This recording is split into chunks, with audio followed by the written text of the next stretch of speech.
Syria में सांप्रदायिक झड़प तेज हो गई है, जिसमें 200 से अधिक लोगों की मौत की खबर है। इजराइल और राष्ट्रपति बशर अल असद की सेनाओं के बीच युद्ध छिड़ गया है और युद्ध के बाद पहले ही देश की नाजुक व्यवस्था के टूटने का खतरा पैदा हो गया है। सीरिया दशकों की तानाशाही और लगभग 14 वर्षों के गृह युद्ध से उभरने की कोशिश कर रहा है, लेकिन यहाँ फिर से क्यों आग लग रही है? यह सब कैसे शुरू हुआ?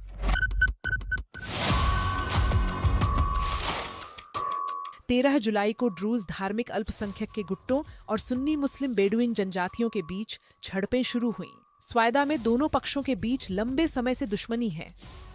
राष्ट्रपति बशर अल असद के पतन के बाद से सरकारी सेना और द्रूज लड़ाकों के बीच कई बार लड़ाई हुई है, लेकिन इस बार लड़ाई बड़े संघर्ष में बदलने की धमकी दे रही थी। सीरियाई सरकारी फोर्सेज ने कहा कि वे सुरक्षा को फिर से स्थापित करना चाहते हैं, इसलिए उन्होंने क्षेत्र में एक्स्ट्रा फोर्स भेजी। गवाहों के मुताबिक सरकारी बलों और सहयोगी समूह ने स्विदा के पास के कई गांवों पर नियंत्रण कर लिया। इनमें बेडौइन शामिल हैं, जिन पर पहले द्रुज लड़ाकों का नियंत्रण था। फिर 15 जुलाई को दमिश्क अथॉरिटीज और स्विदा के स्टेक होल्डर्स के बीच संपर्क स्थापित किया गया, जिसके बाद सीरिया के रक्षा मंत्रालय ने एक युद्ध विराम की घोषणा की। जब सरकारी फोर्सेज ने शहर में प्रवेश कर लिया था, द्रूज धार्मिक संप्रदाय एक माइनॉरिटी ग्रुप है। दुनिया भर में लगभग 10 लाख द्रूज लोगों में से आधे से अधिक सीरिया में रहते हैं, जो मुख्य रूप से दक्षिणी स्वीडा प्रांत में है। अंतरिम सरकार ने अल्पसंख्यकों को शामिल करने का वादा किया है, जिसमें द्रूज भी शामिल हैं, लेकिन सीरिया में मार्च के अंत में घोषित की गई नई 23 सदस्यीय सरकार में केवल एक द्रूज सदस्य है। असद परिवार के सख्त शासन के तहत धार्मिक स्वतंत्रता की गारंटी दी गई थी, लेकिन अल असद के तहत ड्रूज इस बात को लेकर बंट गए हैं कि अपनी समस्याओं से कैसे निपटना है। एक बड़ी मुश्किल द्रूज मिलिशिया का निशस्त्रीकरण और एकीकरण है। अल असद ने कहा है कि जातीय और धार्मिक अल्पसंख्यकों के अधिकार सुरक्षित रहेंगे, लेकिन असद के पतन के बाद से कई बार सांप्रदायिक हत्याएं हो चुकी हैं।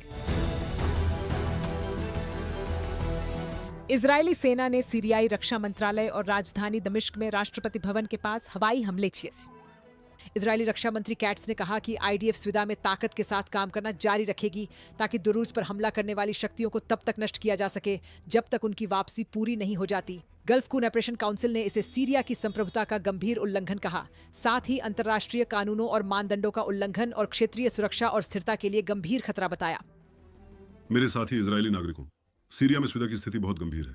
इजरायल रक्षा बल काम कर रहे हैं, वायुसेना काम कर रही है, अन्य बल काम कर रहे हैं। हम अपने ड्रूज भाइयों को बचाने के लिए काम कर रहे हैं। और अब मेरा आपसे एक अनुरोध है, आप इजरायली नागरिक हैं, सीमा पार मत करें। आप अपनी जान जोखिम में डालते हैं, आप मारे जा सकते हैं, आपका अपहरण किया जा सकता है और आप आईडीएफ के प्रयासों को बाधित कर रहे हैं। मैं आपसे अनुरोध कर रहा हूं कि घर लौटें और आईडीएफ को काम करने दें। इजरायल के द्रुज समुदाय के लिए एक सीधा संदेश देते हुए प्रधानमंत्री बेंजामिन नेतन्याहू ने संयम बरतने की अपील की।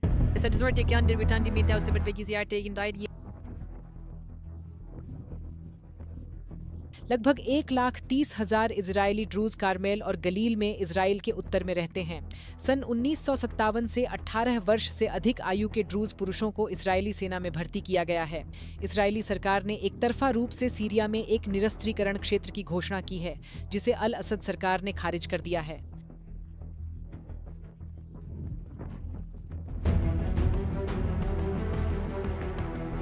दिसंबर 2024 में असद सरकार के पतन के बाद से इजराइल ने सीरिया में अधिक क्षेत्र को कब्जा कर लिया है और देश में बार बार हमले किए हैं। अमेरिका, जो इजराइल का सबसे करीबी सहयोगी है, नए सीरियाई सरकार के साथ संबंध सामान्य करने के लिए दबाव डालते हुए भी हमले जारी रहे हैं। हम उस मुद्दे पर काम करने जा रहे हैं जिस अभी मैंने संबंधित पक्षों के साथ फोन पर बात की है। हम इसके बारे में बहुत चिंतित हैं और उम्मीद है कि आज बाद में आपके लिए कुछ अपडेट होंगे, लेकिन हम इसके बारे में बहुत चिंतित हैं और इसे रोकना चाहते हैं। मई में अमेरिकी राष्ट्रपति डोनाल्ड ट्रंप ने रियाद में अल असद के साथ एक बैठक आयोजित की।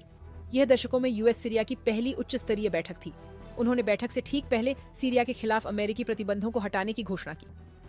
तब से इजराइल ने नए सीरियाई सरकार के साथ सीधे और अप्रत्यक्ष वार्ता की है, लेकिन सीरिया में इजराइल के हमले किसी संभावित सामान्यीकरण समझौते या यहां तक कि अल असद के देश पर अधिकार को मजबूत करने के प्रयासों को जटिल बना सकते हैं।